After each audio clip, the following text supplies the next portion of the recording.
You're 12 years old standing in the kitchen. Your mom asks if you can watch your younger brother again because she has to work late. You have homework, you have plans with a friend you've been looking forward to all week, but you see the exhaustion in her eyes and something in you just folds. You hear yourself say, "Yeah, it's fine." She smiles in relief and walks out, and you stand there watching her leave, feeling something you don't have words for yet. Not anger, not sadness. Just this quiet understanding that your plans don't matter as much as her need for you to say yes.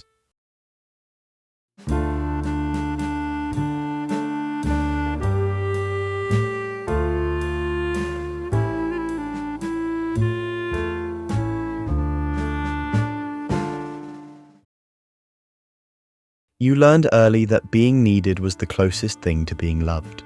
Perhaps it was a parent who softened only when you were helpful.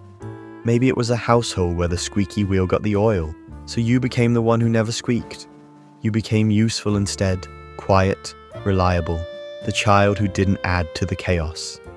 And somewhere in that silence, you learned if you solve their problems, maybe they'll let you stay. If you make yourself invaluable, maybe they'll notice you're there. You didn't choose this, you just absorbed it. The way children absorb everything, through repetition and silence, and the small ways people's faces changed when you made things easier for them.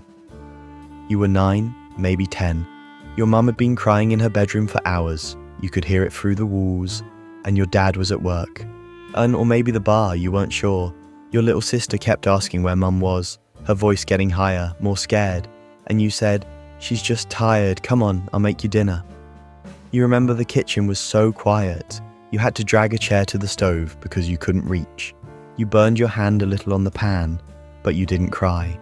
You just ran it under cold water and kept going. Later, when your mum came out and saw the table set, plates of toast and scrambled eggs, she stopped. She looked at you as if she was seeing you for the first time in weeks. She said, "You're so mature for your age. What would I do without you?" And something in your chest, it didn't feel like pride. It felt like proof that if you just kept helping, kept fixing, kept holding things together, maybe you'd be worth keeping around. Now you're an adult and nothing has changed. Your phone buzzes. A coworker is asking if you can cover their shift. The 3rd time this month. You stare at the message. You have plans, actual plans you were looking forward to. Your fingers hover over the keyboard. You type, "Sorry, I can't this time." You stare at it. 3 seconds, 5 seconds, your chest tightens. You imagine their disappointment. You imagine them thinking you're selfish. You imagine, what? That they'll stop asking, that they'll realize they don't actually need you. You delete the message, and you type, "Sure, no problem." You hit send, and the second it goes through, something in your chest just sinks, like you've betrayed yourself again, as if you've chosen their comfort over your own plans, your own rest, and your own life. But their reply comes fast. "Thanks. You're a lifesaver." And for a moment, just a moment, the ache feels almost worth it. Almost. You want to say no. You practice it sometimes, alone in your car or in the shower. Where no one can hear you. "I can't. I don't have the capacity. Not this time." The words feel strange in your mouth, like a language you're supposed to know but never learned.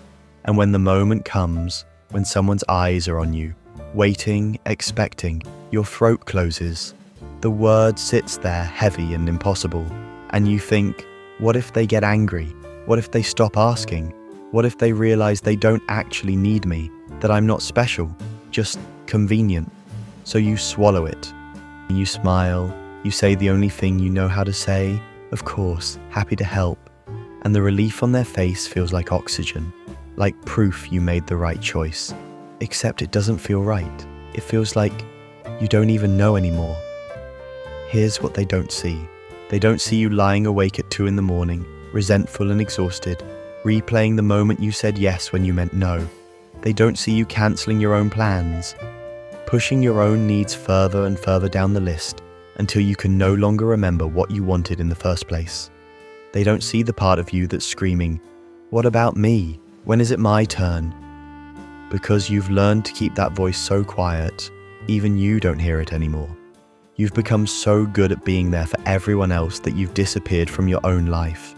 And the cruelest part? You've trained people to expect it.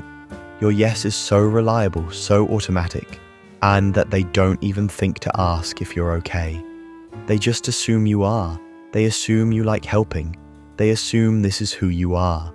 Generous, selfless, strong, and maybe they're right. Maybe you don't know who you'd be if you stopped.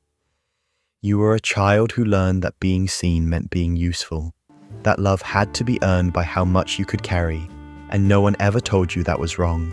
No one ever said, you don't have to do anything. You can just be, so you kept going. You became the friend who always shows up, the co-worker who never complains, the family member who handles everything with ease, and everyone thinks you're strong. They think you're generous. They call you reliable, dependable, the rock. They don't know you're not strong. You're terrified that if you stop giving, they'll stop staying. That's the moment you become inconvenient. You'll be alone. And maybe you're right. Maybe some of them would leave. But the ones who'd stay, the ones who'd love you even when you have nothing left to give, you'll never know who they are because you've never let yourself find out. You're still holding your breath, still waiting for someone to say, you don't have to earn this. You can rest now. Still waiting to be wanted, not just needed. And maybe you always will be.